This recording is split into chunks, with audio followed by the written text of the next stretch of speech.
மறுநாள் காலையில் ரேணுகா எழுந்ததும் அவளை அவசர அவசரமாக குளித்து தயாராகச் சொன்னான் அர்ஜுன். இப்போ எங்கே போகிறோம்னு சொன்னாதான் என்னால் கிளம்ப முடியும். அட்லீஸ்ட் எந்த மாதிரி இடத்துக்கு போகிறோம்னு சொன்னாதானே அந்த இடத்துக்கு தகுந்த மாதிரி ட்ரெஸ் பண்ண முடியும் என்று ரேணுகா எப்படியோ கேட்டு பார்த்தாள். சாதாரண டிஷர்ட் பேண்ட் மட்டும் போடு, எக்ஸ்ட்ராவாக உன் ஹேண்ட்பேக்கில் ஒரு செட் ட்ரெஸ் எடுத்து வச்சுக்கோ என்று மட்டும் சொன்ன அர்ஜுன் தானும் அவசரமாக குளித்து உடை மாற்றி சரியாக காலை 9 மணிக்கு தயாராக இருந்தான். ரேணுகா எவ்வளவோ கேட்ட போதும் செல்லும் இடத்தை பற்றி ஒரு வார்த்தை கூட சொல்லாமல் ரேணுகாவை அழைத்து கொண்டு ஏர்போர்ட்டுக்கு சென்றான் அர்ஜுன். என்ன ஏர்போர்ட் வந்திருக்கோம் என்று ரேணுகா ஆச்சரியமாக கேட்க, ஆமாம், நம்ம போக போகிற இடத்துக்கு ஃப்ளைட்டில் தான் போக போகிறோம் என்றான் அர்ஜுன். இதெல்லாம் ரொம்ப டூ மச் அர்ஜுன், நான் இனிமேல் எதுவுமே கேட்க மாட்டேன். எங்கே போகிறோம், எங்கே கூட்டிகிட்டு போகிறீங்கன்னு எதுவுமே கேட்க மாட்டேன். நான் இப்போ கோவமாக இருக்கேன் தெரியுமா என்று அவனிடம் விடாமல் வம்பு செய்தாள் ரேணுகா. ஃப்ளைட்டில் இருந்து இறங்கும்போது எந்த ஊருக்கு போயிருக்கோம்னு நீயே தெரிஞ்சுக்குவ. இன்னும் ஒரு 2 மணி நேரம் உன்னால் பொறுமையாக இருக்க முடியாதா என்று கேட்டு அவளது முறைப்பை பெற்றுக்கொண்டான் அர்ஜுன். அது ரேணுகாவின் முதல் ஃப்ளைட் பயணம். உள்ளுக்குள் அர்ஜுனுடன் அடாவடி தடம் கோபத்தை எழுப்பினாலும் முதல் ஃப்ளைட் பயணத்தை நினைத்து அவளது மனதுக்குள் பட்டாம்பூச்சிகள் பறந்தன. மிகுந்த பிரமிப்புடன் ஃப்ளைட் பயணத்தை முடித்துக்கொண்டு ஏர்போர்ட்டில் இறங்கிய போது வேகமாக அந்த ஏர்போர்ட் காட்டிய பெயர் பலகையை பார்த்தாள் ரேணுகா. மும்பை இன்டர்நேஷனல் ஏர்போர்ட் என்று பெயர் பலகையில் எழுதியிருந்தது. நாம் இப்போ மும்பைக்கா வந்திருக்கோம் என்று ஆச்சரியத்துடன் ரேணுகாவின் கண்கள் விரிய அவளை பார்த்து மெல்லியதாய் சிரித்தான் அர்ஜுன்.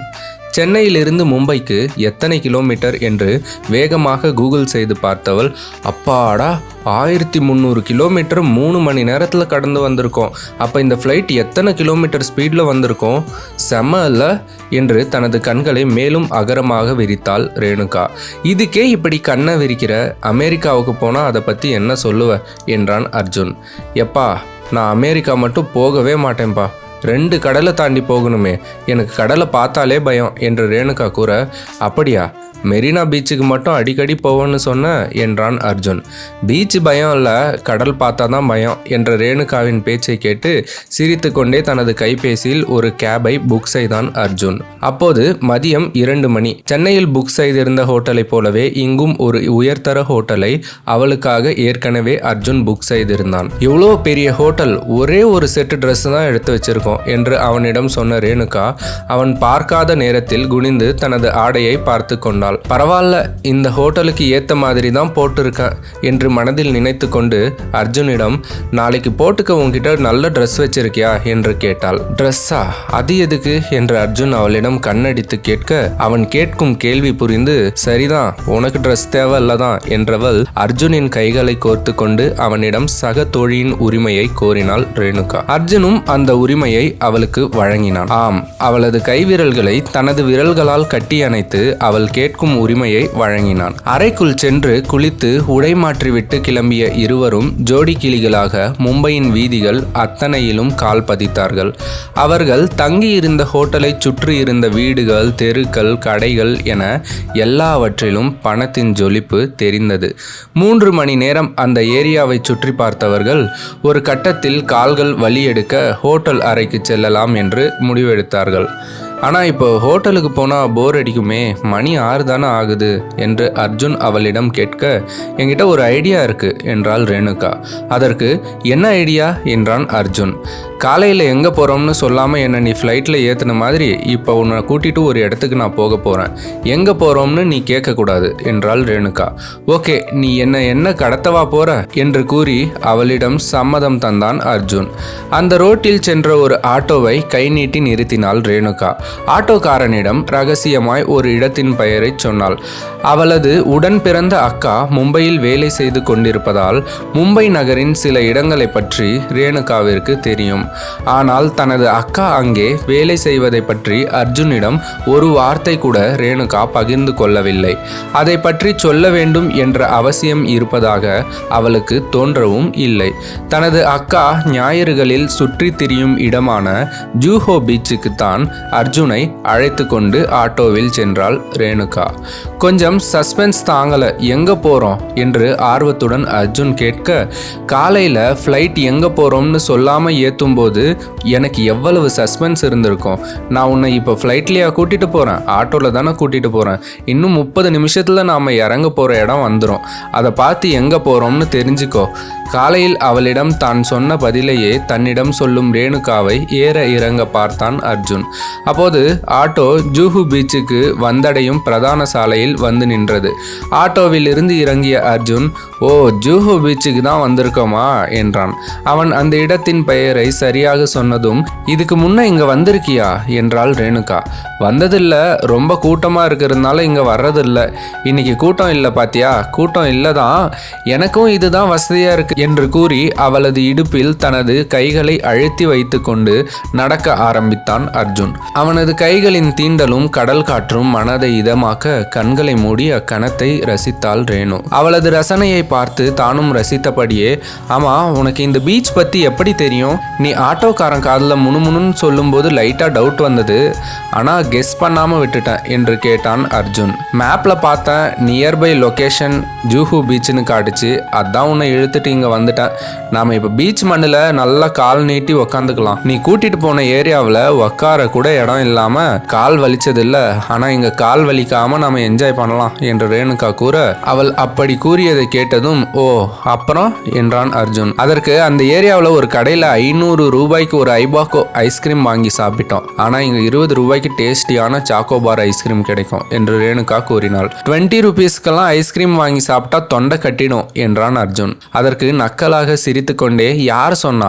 உன்னோட பணக்கார டாக்டர் சொன்னாரா என்று வேகமாக ஓடி சென்றவள் அங்கே விற்று கொண்டிருந்த சாக்கோபார் ஐஸ்கிரீம்களை வாங்கினாள்.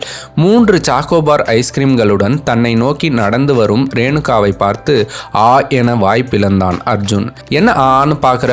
உனக்கு 1 தான், எனக்கு தான் 2 என்று கூறி அவனது கையில் ஒரு ஐஸ்கிரீமை வைத்தாள் ரேணுகா. அவனிடம் ஒன்றை கொடுத்துவிட்டு வேகமாக மணலில் அமர்ந்தவள் கையில் இருந்த ஐஸ்கிரீமை பிரித்து வேகமாக சாப்பிட ஆரம்பித்தாள். சில வினாடிகளில் முதல் ஐஸ்கிரீம் காலியானதும் அடுத்த ஐஸ்கிரீமையும் எடுத்து கவரை பிரித்து சாப்பிட ஆரம்பித்த ரேணுகா தன்னையே பார்த்து கொண்டிருந்த அர்ஜுனை ஓரக்கண்ணால் பார்த்து என்ன என்று கேட்டாள். அவளது உதடுகளில் சாக்கோபார் கிரீம் வழிந்து இருக்க வெண்ணிலா ஃப்ளேவரில் லிப்ஸ்டிக் போட்டது போல இருந்தன அவளது உதடுகள். மோகம் தன்னை சூழ்ந்து கொள்ள குனிந்து அவளது உதடுகளில் லேசாக முத்தமிட்டு அமர்ந்தான் அர்ஜுன்.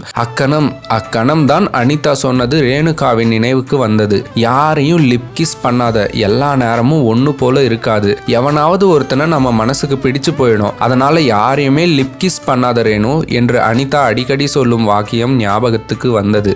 ஆனால் அனிதாவின் அறிவுரையை அந்த பீச்சின் காற்றில் பறக்க விட்ட ரேணுகா அந்த மணலில் முட்டி போட்டு அமர்ந்து அர்ஜுனை நெருங்கி அவனது உதடுகளில் முத்தமிட்டாள். அவளது உடலின் கணம் தாங்காமல் பொத்தென மணலில் பின்னால் சாய்ந்த அர்ஜுன் ஆள் நடமாட்டம் இல்லாத இடத்தில் ரேணுகாவின் முத்தத்தை ஆசையாக வாங்கி கொண்டான். முத்தத்தோடு நிறுத்தி கொண்டு இருவரும் மீண்டும் மணலில் அமர்ந்து கொண்டு கதை பேச ஆரம்பித்தனர். இரவு 8 மணியை நெருங்கி கொண்டிருந்தது. நேரமாச்சு, போலாமா? ரொம்ப நேரமா ஒரு விஷயத்துக்காக நான் காத்துக்கிட்டு இருக்கேன். என்னோட ஷூட் ரூம்ல ஸ்விம்மிங் பூல் இருக்கு என்றான் அர்ஜுன். பீச்சில் மட்டும் கால் நினைச்சிட்டு போயிடலாமா?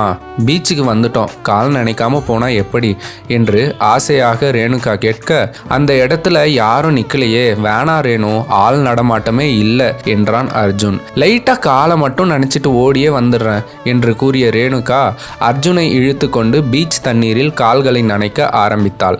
பின்னாளில் இருந்து ஒரு விசில் சத்தம் கேட்க அர்ஜுன் திரும்பி பார்த்தபோது ஒரு ராட்சச அலை அவர்களை நெருங்கி கொண்டிருந்தது. அந்த இரவின் ரம்யத்தில் எதையும் கண்டு கொள்ளாத ரேணுகா குனிந்து தனது கால்களையே பார்த்து கொண்டிருந்தாள்.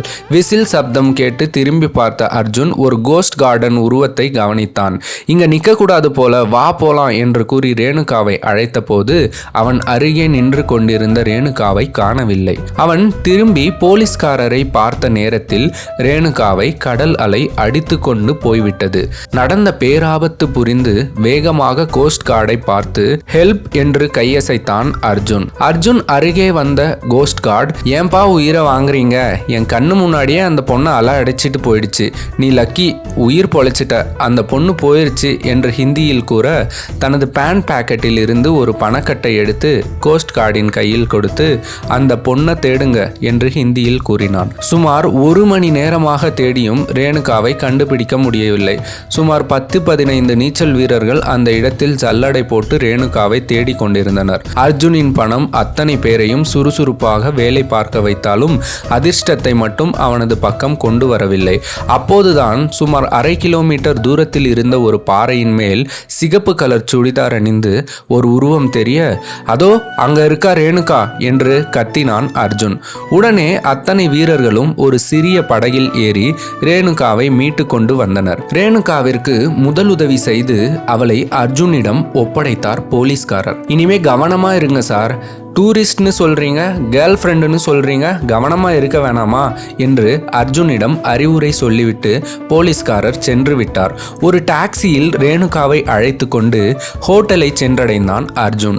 இரவு 11 மணி. தூக்கத்தில் இருந்து மெல்ல கண்களை திறந்தவள் அர்ஜுனிடம், என்னை காப்பாற்ற எவ்வளவு வேலை பார்த்திருக்க என்றாள். அவளிடம் மேற்கொண்டு எதுவும் பேசாம தூங்கு என்றான் அர்ஜுன். எல்லாம் என்னுடைய அதிர்ஷ்டம், கொஞ்ச நேரம் நான் சிரிச்சு சந்தோஷமா இருந்துட்டா அந்த கடவுளுக்கு பொறுக்காது, பெருசா தலையில ஒரு இடிய வந்து இறக்கிடுவாரு என்று ரேணுகா கூற, அது உன்னோட பேட் லக்னு நினைக்காத, இது என்னோட பேட் லக், பேசாம தூங்குன்னு சொல்றேன்ல என்று மீண்டும் அர்ஜுன் கூறினான்.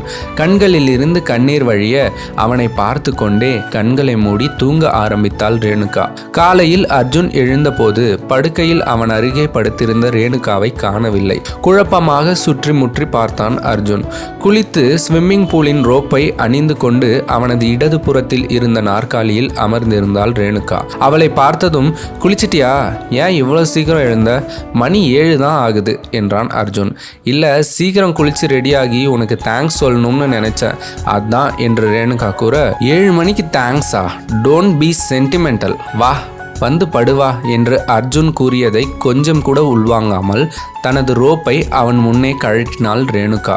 அவள் எப்படிப்பட்ட தேங்க்ஸ் சொல்ல விரும்புகிறாள் என்பதை புரிந்து கொண்ட அர்ஜுன் ஒரு நிமிடம் சிலையாகி அசைவற்று போனான். அர்ஜுனுடன் தனது கூடலை ஆரம்பித்தாள் ரேணுகா. அந்த கூடலுக்கு ரேணுகா தேங்க்ஸ் என்ற பெயர் சூட்டினாலும் அர்ஜுனால் அப்பெயரை ஏற்றுக்கொள்ள முடியவில்லை. அந்த செக்ஸிற்கு தேங்க்ஸ் என்ற பெயரை காட்டிலும் வேறு சில பெயர்கள் பொருத்தமாக இருந்தன. ஹாப்பினஸ், ஃப்ரெண்ட்லினஸ், ஜாய்ஃபுல்னஸ் என எத்தனையோ வார்த்தைகள் அதற்கு பொருத்தமாக இருந்தது. மறக்கவே முடியாத ஒரு மும்பை பயணத்தை முடித்து கொண்டு இருவரும் சென்னைக்கு வந்து சேர்ந்தனர். அன்றுதான் அர்ஜுன் ரேணுகாவுடன் இணைந்திருக்கும் கடைசி நாள். அவனது திட்டப்படி அன்று அவன் கோயம்புத்தூருக்கு திரும்ப வேண்டும். ரேணுகா தனது ஹாஸ்டலுக்கு செல்ல வேண்டும். அர்ஜுன் வாங்கி கொடுத்த அழகிய டிராவல் பேக்கில் தனது உடைமைகளையும் ஆடைகளையும் வைத்து நீட்டாக பேக் செய்து முடித்து இருந்தாள் ரேணுகா. இருவரும் பிரியும் நேரம் இவ்வளவு கனமாக இருக்கும் என்று ரேணுகா நினைக்கவில்லை. ஆனால் தனது மனதின் ஏமாற்றத்தை அர்ஜுனிடம் காட்டிக்கொள்ளாமல், ஊருக்கு போனதும் ஒரு கால் போடு அர்ஜுன், இல்ல மெசேஜ் ஆவது போடு, we will be in touch, உன்கிட்ட நிறைய விஷயம் சொல்லணும்னு தோணுது அர்ஜுன், முதல்ல என்னை ஒரு ஃப்ரெண்ட் மாதிரி ட்ரீட் பண்ணதுக்கு தேங்க்ஸ், இனி உன்ன மாதிரி ஒரு கம்பெனி என்ன மாதிரி ஒரு கால் கேர்ள்ஸுக்கு கிடைக்குமான்னு தெரியல, நான் ரொம்ப லக்கி, குட் பை சொல்ல கஷ்டமாக தான் இருக்கு, என்ன பண்ணுறது, அவங்க வேலையை பார்த்துட்டு போயிட்டே இருக்கணும்ல என்று ரேணுகா சிறு தயக்கத்துடன் குட் பை அர்ஜுன் என்று கூறி அவனது விழிகளை பார்த்தபோது, ஆமாம் எனக்கும் கஷ்டமாக தான் இருக்குது, அதான் இன்னும் ஒரு 10 டேஸில் உன்னையும் கோயம்புத்தூர் ஷிஃப்ட் பண்ணிடலாம்னு இருக்கேன், இந்த குட் பைக்கு அவசியமே இல்லை என்று கூறி ரேணுகாவை கலங்கடித்தான் அர்ஜுன். அர்ஜுன் சொல்ல வந்தது ரேணுகாவிற்கு புரியவே இல்லை. என்ன சொல்ற, எனக்கு புரியல அர்ஜுன் என்று கேட்டாள். அதற்கு, கோயம்புத்தூர்ல உனக்கு ஒரு வீடு பார்த்துருக்கேன் ரேணுகா, ஒரு 10 நாள் பொறுத்துக்கோ, வீட்டு வேலை முடிஞ்சதுமே உன்னை கோயம்புத்தூருக்கு கூட்டிட்டு போயிடுவேன், இனிமே நீ சென்னையில் இருக்கக்கூடாது ரேணுகா என்றான் அர்ஜுன். ஒன்றும் புரியாதவளாய், நீ என்ன சொல்ல வரன்னு புரியல அர்ஜுன் என்றாள் ரேணுகா. என் கூடவே வந்துருன்னு சொல்றேன், இன்னுமா புரியல, உன் கூட வந்துடணுமா, என்ன சொல்ல வர, you will be my girl Renu always என்று அர்ஜுன் தெளிவாக ஆங்கிலத்தில் சொன்ன போதுதான் அவனது மனதுக்குள் இருந்த திட்டமே ரேணுகாவிற்கு புரிந்தது. நோ என்ற ஒற்றை வார்த்தை கூறி அவனது கோரிக்கையை முழு மனதுடன் நிராகரித்தாள் ரேணுகா. எதுக்கு நோ சொல்ற, கோயம்புத்தூருக்கா எனக்கா என்று அர்ஜுனின் குரலில் கோபம் இருந்தது. உனக்கு நான் என்னைக்குமே நோ சொல்ல மாட்டேன் அர்ஜுன், கோயம்புத்தூருக்கு தான் நோ சொன்னேன் என்று ரேணுகா சொன்னதும் அர்ஜுனின் கோபம் காணாமல் போய்விட்டது. நிதானமாக அவளது கைகளை பிடித்து கொண்டு அர்ஜுன் பேச ஆரம்பித்தான். ஏன் கோயம்புத்தூருக்கு வரமாட்டேன்னு சொல்ற, இனி நீ நிம்மதியாக கோயம்புத்தூரில் இருக்கலாம் ரேணு, எதுக்கு இந்த பிராஸ்டியூஷன் எல்லாம், எனக்கு உன்னை ரொம்ப பிடிச்சிருக்கு ரேணு, அதனால இனிமே உன்னை என் கூடவே வச்சுக்கலாம்னு நான் முடிவு பண்ணியிருக்கேன். இதுல என்னை விட உனக்கு தான் லாபம் அதிகம், அதை ஏன் வேணாம்னு சொல்ற? எனக்கு புரியல. அவன் பேசி முடித்த பிறகு, இந்த முடிவை நீ எடுக்கிறதுக்கு முன்னே என்கிட்ட நீ கேட்டிருக்கணும் அர்ஜுன். கோயம்புத்தூருக்கு நான் வருவேனா மாட்டேனான்னு என்கிட்ட நீ கேட்டிருக்கணும். உன்கிட்ட நிறைய காசு பணம் இருக்கிறதுனால உன் பின்னாடியே நாய்க்குட்டி மாதிரி வந்துருவேன்னு நினைக்கிறியா? சென்னையில எனக்குன்னு யாருமே இல்லைன்னு நினைக்கிறியா? எல்லாத்தையும் விட்டுட்டு அப்படியே தான் உன் கூட வந்துருவேன்னு நீ எப்படி நினைக்கலாம் என்றாள் ரேணுகா. ஓ சரி, இப்போ கேட்குறேன், என் முடிவு இதுதான், உன் முடிவு என்ன என்றான் அர்ஜுன். நான் வரமாட்டேன் அர்ஜுன், கோயம்புத்தூருக்கும் எனக்கும் என்ன சம்பந்தம் என்றாள் ரேணுகா. கோயம்புத்தூர் என்னோட ஊர், என் கூட நீ இருக்கணும்னா நீ அங்கே தான் வந்தாகணும் என்று உரிமையுடன் அர்ஜுன் கூற, ஹஹா என்று சத்தமாக சிரித்தவள், நீ யார் எனக்கு? மாமாவா மச்சானா? உன் பின்னாடியே சொந்தம் கொண்டாடிட்டு நான் வரத்துக்கு நமக்குள்ளே என்ன பந்தம் இருக்குது? ஏதோ ஒரு 4 நாள் பழகணுமா, பேமெண்ட் வாங்கணுமாங்கிற எல்லையில் தான் நான் என்றைக்குமே நிற்பேன் அர்ஜுன். அதை கிராஸ் பண்ண மாட்டேன், மற்றவங்களையும் கிராஸ் பண்ண விட மாட்டேன் என்றாள் ரேணுகா. அவள் அப்படி கூறியதை கேட்டதும், அப்போ நீ என்னைய ஒரு கஸ்டமராக தான் பார்த்துருக்க, அதுக்கு மேலே என் கூட பழகணும்னு உனக்கு தோணலை, என்னோடையே இருக்கணும்னு உனக்கு தோணலை என்றான் அர்ஜுன். அதற்கு, ஏன் உன்னை மாதிரி நான் யாரையுமே பார்த்தது இல்லையா? இது வரைக்கும் எத்தனையோ பேர் உன்னை மாதிரியே என்னை தலையில் வச்சு கொண்டாடி இருக்காங்க, அவங்க எல்லார் கூடவும் நான் போயிட முடியுமா என்றாள் ரேணுகா. சத்தியமாக சொல்லு, என்ன மாதிரி உன்னை ட்ரீட் பண்ணவன் எவனாவது இருக்கானான்னு என்கிட்ட சத்தியம் பண்ணி சொல்லு என்று அர்ஜுன் கேட்க, அர்ஜுன் நான் உங்ககிட்ட எதையும் ப்ரூவ் பண்ணணும்னு அவசியம் எனக்கு இல்லை. எதுக்கு இப்போ புதுசாக ஒரு பிரச்சனையை கிளப்புற? கிளம்பும்போது சண்டை போட்டுட்டு தான் போகணுமா? எனக்கு இந்த மாதிரி சண்டை போடுறது பிடிக்காது, இது நமக்குள்ள நடக்கிற 2வது சண்டை, இந்த பேச்சை விடு அர்ஜுன் என்றாள் ரேணுகா. இல்லை நான் விடமாட்டேன், வேற எவனாவது உன் மனசில் இருக்கான்னு சொல்லு, இல்லை சென்னையில் உனக்காக யாரோ காத்துக்கிட்டு இருக்காங்கன்னு சொன்னல, அப்படி காத்துக்கிட்டு இருக்கிறது யாருன்னு என்கிட்ட கை காட்டு, அதுக்கப்புறம் உன்னோட பதிலை பற்றி நான் யோசிக்கிறேன் என்று அர்ஜுன் கூற, அர்ஜுன் இந்த டாப்பிக்கே வேணாம்னு சொல்கிறேன்ல என்று கூறி வேகமாக தனது பேக்கை எடுத்துக்கொண்டு அறையை விட்டு வெளியேற போனாள் ரேணுகா. அவளது கையை பிடித்து தடுத்து, என்னை கோபப்படுத்தாத ரேணுகா, நான் பேசிட்டு இருக்கும்போது போற என்று பற்களை கடித்து கொண்டு கேட்டான் அர்ஜுன். அர்ஜுன் எனக்கு புக் பண்ண கேப் வந்துருச்சு, குட் பை என்று கூறிக்கொண்டு வேகமாக தனது பையை எடுத்துக்கொண்டு மடமடவென லிஃப்ட்டுக்குள் நுழைந்து விட்டாள் ரேணுகா. அவள் செல்வதை நம்ப மாட்டாமல் பார்த்தான் அர்ஜுன். தான் கூப்பிட்டால் தன்னுடன் ஆசையாக வந்து விடுவாள் என்று நம்பி இருந்தான். ஆனால் இன்று ரேணுகா அவனது பேச்சை துளி கூட காதில் வாங்கி கொள்ளாமல் அவனை விட்டு செல்வது அவனுக்கு மிகுந்த ஏமாற்றமாக இருந்தது. அவனது வாழ்நாளில் அவன் நினைத்த ஒன்று நடக்காமல் போனது அன்று மட்டும்தான். ரேணுகாவின் ஆழ்மனம் அவனுக்கு புரியவில்லை.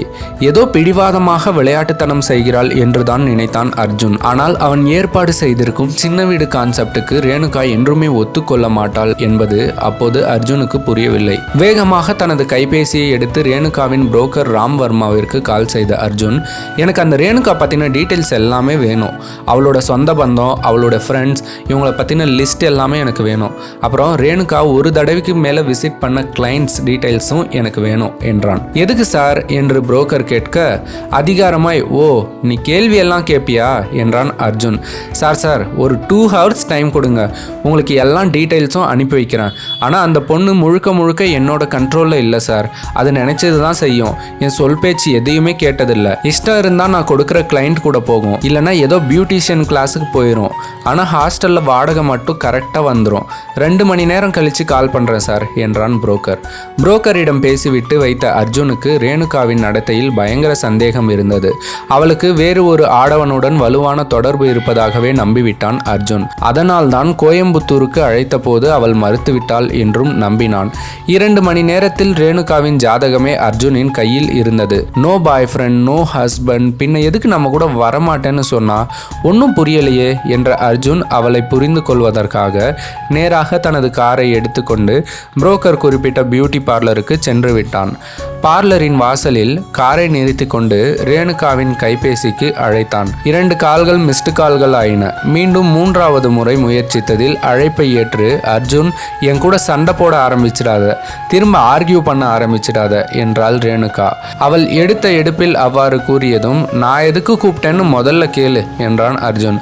சரி எதுக்கு கூப்பிட்ட சொல்லு என்று ரேணுகா கேட்க, உன்னோட லிப்ஸ்டிக்கை ஹோட்டல் ரூம்ல விட்டுட்டு போயிட்ட, அதை உன்கிட்ட கொடுக்கலாம்னு எவ்வளவு நேரமா வெயிட் பண்றேன் தெரியுமா என்றான் அர்ஜுன். லிப்ஸ்டிக்கா? என்ன சொல்ற அர்ஜுன், அதுக்காகவா இவ்வளவு தூரம் வந்த என்றாள் ரேணுகா. பார்லரை விட்டு வெளியே வா, உன்னோட லிப்ஸ்டிக்கை கொடுத்துட்டு நான் கிளம்பணும். கோயம்புத்தூரில் தலைக்கு மேலே வேலை இருக்குது. அடாவடியாக பேசி பணிய வைக்க முடியாத ரேணுகாவை காமெடியாக பேசி பணிய வைக்க முயன்றான் அர்ஜுன். அவன் பிஸ்னஸ் செய்கிறவன், நஷ்டத்தை ஏற்பானா? ரேணுகாவை இழப்பது அவனது உடலுக்கும் ஆன்மாவிற்கும் எவ்வளவு பெரிய நஷ்டம். அர்ஜுன் சொன்னதை நம்ப முடியாமல் வேகமாக தனது பார்லரை விட்டு வெளியே வந்தாள் ரேணுகா. பார்லர் வாசலில் அர்ஜுனின் கார் நிற்பதை கண்டதும் ரேணுகாவிற்கு முகமெல்லாம் வியர்த்து கொட்ட ஆரம்பித்தது. அர்ஜுன், நீ பண்றது கொஞ்சம் கூட நல்லா இல்ல என்று கோபமாக பேசிக்கொண்டே அர்ஜுனை நெருங்கினாள் ரேணுகா. உன்னோட பொருளை கொடுக்க வந்தது தப்பா ரேணு என்று அர்ஜுன் கேட்க, அவன் எதற்காக வந்திருக்கிறான் என்பதை சரியாக யோகித்து, நீ என்னை டார்ச்சர் பண்ற அர்ஜுன், கோயம்புத்தூருக்கு உன் கூட வர வைக்க எல்லா வேலையும் செய்யற என்று கோபமாக பேசினாள் ரேணுகா. இரு இப்ப எதுக்கு டென்ஷன் ஆகுற? நான் இப்ப கோயம்புத்தூர் பேச்சையே எடுக்கலையே என்றான் அர்ஜுன். நீ பண்றது எல்லாம் பின்ன எப்படி இருக்கான்? அர்ஜுன் உனக்கு கொஞ்சம் கூட புரியல. மகா கேவலமான பிளான் போட்டு வச்சுக்கிட்டு என்னை கார்னர் பண்ண பார்க்குற அர்ஜுன் என்று ரேணுகா கூற, பொறுமை இழந்த அர்ஜுன், என்னோட முடிவை ஏற்றுக்க வேண்டிய கட்டாயத்தில் நீ இருக்க, அபிப்பிராயம் சொல்கிற இடத்துல இல்லை என்றான். உன்கிட்ட கை நீட்டி காசு வாங்கினதுனால என்னை பிளாக்மெயில் பண்ணுவியா? சரி, உன்னோட தொல்லை தாங்க முடியாமல் நான் கோயம்புத்தூருக்கே வரேன்னு வச்சுக்கோ. என்னால் பழைய ரேணுகா மாதிரி உன் கூட பழக முடியாது. இந்த 4 நாள் உன் கூட பழகின மாதிரி என்னால் சத்தியமாக பழக முடியாது என்று ரேணுகா மீண்டும் மறுப்பு தெரிவிக்க, அது என்னோட கவலை, என்னோட பிரச்சனை. நான் அதை பற்றி நினைக்காத போது உனக்கு என்ன? பழைய ரேணுகா, இப்போ இருக்கிற ரேணுகா அப்படின்னு எனக்கு பிரிச்செல்லாம் பார்க்க தெரியாது. எனக்கு நீ என் கூட இருந்தால் போதும் என்றான் அர்ஜுன். ஓகே, நான் ஓப்பனாக பேசுகிறேன். எனக்கு இப்போ ஒரு டவுட். கோயம்புத்தூருக்கு என்னை எதுக்கு வர சொல்கிற என்று ரேணுகா கேள்வி கேட்க, இந்த கேள்வி உனக்கு சில்லியா இல்லை? எதுக்குன்னு உனக்கு தெரியாதா என்றான் அர்ஜுன். அவனுடைய வாயிலிருந்தே பதிலை எதிர்பார்த்த ரேணுகா, கேட்குறேன்ல, எதுக்கு நான் இப்போ உன் கூட கோயம்புத்தூருக்கு வரணும் என்றாள். அதற்கு என் கூட தங்குறதுக்கு என்று ஒற்றை வரியில் முடித்தான் அர்ஜுன். அதாவது உன்னோட சின்ன வீடாக இருக்க சொல்கிறேன்னு தெளிவாக சொல்லு என்று ரேணுகா கேட்க, நீ எதுக்கு சின்ன வீடுன்னு கேவலமாக சொல்கிற? You are my girl baby, என்னோட கேர்ளாக இருக்க சொல்கிறேன், புரியலையா என்றான் அர்ஜுன். சரி, ரெண்டும் ஒன்று தான். நீ சொல்கிற மாதிரி நான் உன் கேர்ளாகவே இருக்கிறேன்னு வச்சுக்கோ. இதெல்லாம் எத்தனை நாளைக்கு நீடிக்கும் என்று ரேணுகா கேட்க, அவளின் அழகை வாழ்நாள் முழுக்க அனுபவிக்க எண்ணிய அர்ஜுன் முழு நம்பிக்கையுடன் காலம் முழுக்க என்றான். இதை நான் எப்படி நம்புறது அர்ஜுன் என்றாள் ரேணுகா. உன் பேர்ல சொந்தமா வீடு ரெடி பண்ணிட்டு இருக்கேன். உன் பேர்ல பேங்க் அக்கௌண்ட் கூட ஓபன் பண்றேன். இன்னும் கொஞ்சம் வருஷம் போனதும் உனக்குன்னு ஒரு பியூட்டி பார்லர் கூட ரெடி பண்ணி கொடுப்பேன். இத்தனை சொல்றேன், இதுக்கு மேலேயும் என் மேல நம்பிக்கை வரலையா என்று அர்ஜுன் கூற, அவன் அவ்வாறு கூறியதும், இத்தனை செய்கிறவன் வேற ஒரு பொண்ணை கல்யாணம் பண்ணிக்கவல்ல, உன் கல்யாணத்துக்கு என்னை இன்வைட்டும் பண்ணுவ, அப்படித்தானே? நான் யாருன்னு சொல்லாம திருட்டுத்தனமா உன் கல்யாணத்துக்கு வந்து வாழ்த்து சொல்லணும் இல்ல என்று ரேணுகா தன் மனதில் உள்ளதை கொட்டி தீர்த்தாள். அவளுக்கு எவ்வாறு புரிய வைப்பது என்று தெரியாமல், நீ ரொம்ப வேற மாதிரி யோசிக்கிற. என் கல்யாணம் ஃபிக்ஸ் ஆகும்போது இதை பத்தி பேசி முடிவெடுக்கலாம். அதை பத்தி எல்லாம் நீ யோசிக்கவே வேணாம். என்னோட அப்பாவுக்கு 2 ஒய்ஃப், அதுல ஒருத்தரை தான் கல்யாணம் செஞ்சுக்கிட்டார் என்றான் அர்ஜுன். தெரியும், விசாரிச்சேன். இன்னொருத்தரை சின்ன வீடா வச்சிருக்காராமே என்று மீண்டும் ரேணுகா கேட்க, அதனால என்ன என்றான் அர்ஜுன். அதனால என்னவா? சின்ன வீடா இருக்கிறவங்களுக்கு குழந்தை இருக்கா? அவங்களுக்கு குழந்தை பெத்துக்கிற ரைட்ஸ் இல்ல தானே என்று ரேணுகா மீண்டும் தன் ஆதங்கத்தை கொட்டி தீர்க்க, சரி, குழந்தை பெத்துக்கிற ரைட்ஸ் இல்லதான், அதனால இப்ப என்ன? So what? அதுக்கும் நீ என் கூட வர மறுக்கிறதுக்கும் என்ன சம்பந்தம் என்று அர்ஜுன் கூற, சோ வாட்டா? என்னால அப்படி ஒரு அந்தஸ்துல இருக்க முடியாது அர்ஜுன். எனக்கு கண்ணுக்கு லட்சணமா 2 புள்ள பெத்துக்கணும் என்றாள் ரேணுகா. அவள் கூறியதை கேட்டு அர்ஜுன் அவளை வித்தியாசமாக பார்த்தான். அவன் பார்வையின் அர்த்தத்தை புரிந்து கொண்ட ரேணுகா, என்னை கல்யாணம் பண்ணிக்க யார் வருவான்னு நீ மனசுல இலக்காரமா நினைக்காத.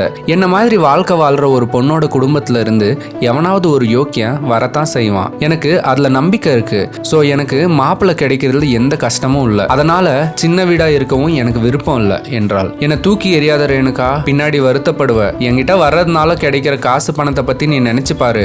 நீ கனவுல கூட பார்க்காத காசு பணத்தை என் கூட இருந்தா பாப்ப என்று அர்ஜுன் தன்னுடைய பணக்கார திமிரில் பேச, அவன் அப்படி பேசிய பிறகும் கூட அப்படி ஒரு கனவு கூட எனக்கு வேணாம்னு சொல்றான் அர்ஜுன். எனக்குன்னு ஒரு தன்மானம் இருக்கு அர்ஜுன். பணம் இல்லைங்கிறதுனால எனக்கு தன்மானம் இல்லைன்னு கிடையாது. அதை நீ முதல்ல புரிஞ்சுக்கணும் என்று பொறுமையாக பதில் சொன்னாள் ரேணுகா. ஃபைனலா வான் பண்றேன், என்னை நிராகரிக்காத ரேணு என்றான் அர்ஜுன். இல்ல அர்ஜுன், இதுதான் என் முடிவு என்று ரேணுகா கூற, அப்படின்னா குட் பை. இனி நான் உன்னை கான்டாக்ட் செய்ய மாட்டேன். பட்டாதான் உனக்கும் புத்தி வரும். ஆனா என்னை பிரிஞ்சு உன்னால இருக்க முடியாது. பண தேவையும் வரும், உடல் தேவையும் வரும். அப்படி வந்தா யோசிக்காம என்கிட்ட வந்துடு. I will always welcome you. இதை நான் மனசார தான் சொல்றேன். நிஜமா ரேணு, எனக்கு இப்ப உன் மேல கோபம் இல்லை, ஏமாற்றம் தான். ஆனா கண்டிப்பா நீ வருவான்னு நம்புறேன். சோ இப்போதைக்கு பாய் என்று அர்ஜுன் கூறவே சிரித்துக்கொண்டே பாய் அர்ஜுன் என்று அவனை வழி அனுப்பி வைத்தாள் ரேணுகா. அர்ஜுன் கோயம்புத்தூருக்கு சென்றதும் அவன் காதுகளுக்கு முதலில் வந்து விழுந்தது அவனது திருமண ஏற்பாடுகள் குறித்த தகவல்கள் தான். 2 தினங்களில் எல்லாம் கிடுகிடுவென நகர்ந்து அடுத்த வாரத்தில் நிச்சயதார்த்தம் என்று வரை சென்று விட்டது.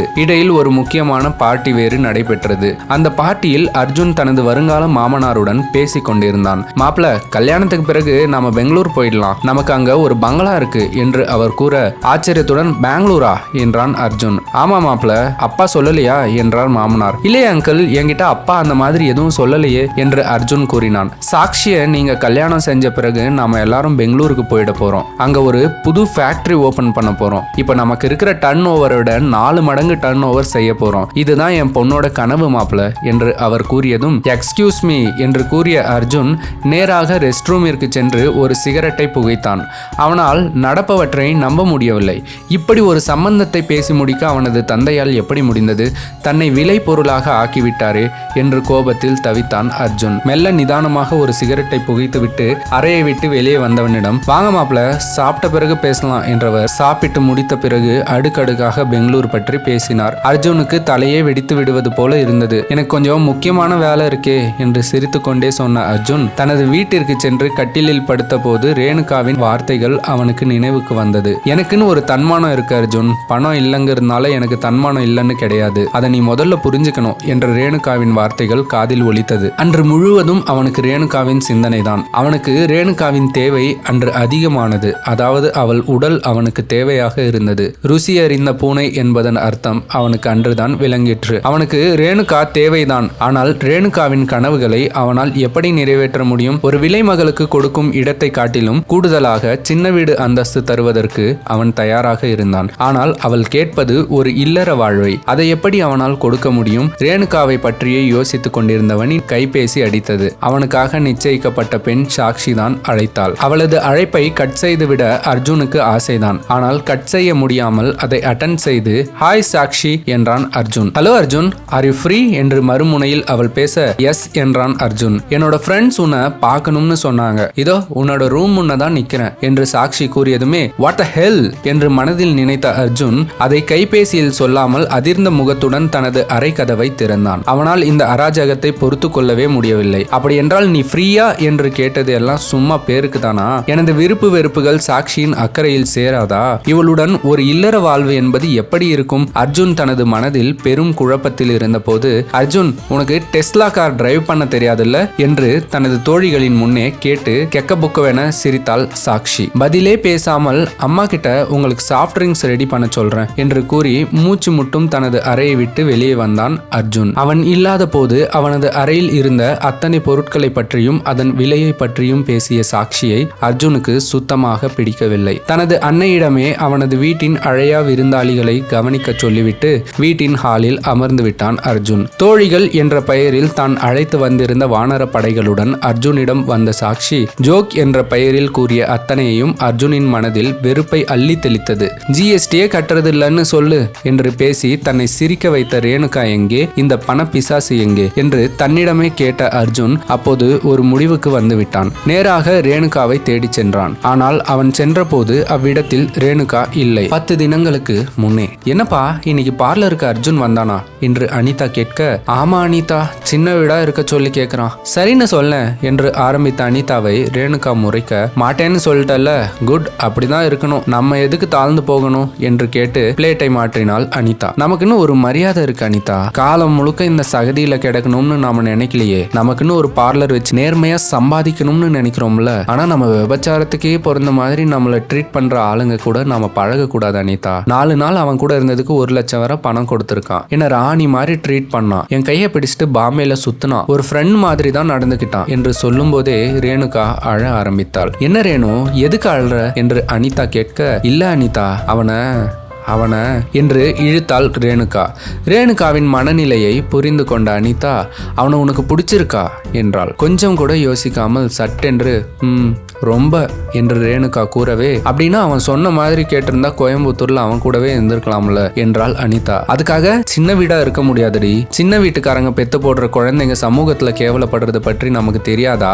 நமக்குன்னு ஒருத்தன் இந்த உலகத்துடைய மூலையில பிறந்திருப்பான். அது வரைக்கும் காத்திருந்து கல்யாணம் முடிக்கணும், 2 புள்ள பெத்துக்கணும் என்றவள் தேம்பி தேம்பி அழுதாள். எதுக்கு ரேணு திரும்ப திரும்ப அழுற என்று அனிதா கேட்க, நான் ஆசைப்படுறது எல்லாம் நடக்கவே நடக்காதுல்ல. அவங்ககிட்ட நான் வீராப்பா சொல்லிட்டு வந்துட்டேன். ஆனா எனக்கு கல்யாணம் குழந்தை இது எதுவுமே கிடைக்காது இல்லப்பா. யார் சொன்னா கிடைக்காதுன்னு? ஒவ்வொரு அரிசியிலையும் அது போய் சேரும் மனுஷன் பேர் இருக்குமா? அரிசியிலேயே பேர் இருக்கும்போது எந்த ஆம்பளைக்கு எந்த பொம்பளை ஜோடின்னு அவன் முதுகுல எழுதி ஒட்டி இருக்காதா என்ன என்றவளை ரேணுகா முறைக்க, நான் ஜோக் சொல்லலப்பா, தத்துவம் தான் சொன்னேன் என்றாள் அனிதா. ஓ அனிதா, நான் எவ்வளவு கவலைப்படுறேன் நீ சிரிக்க வைக்கிற. கவலைப்படுறியா? அப்படின்னா அந்த அர்ஜுனை நீ லிப் கிஸ் பண்ணியா?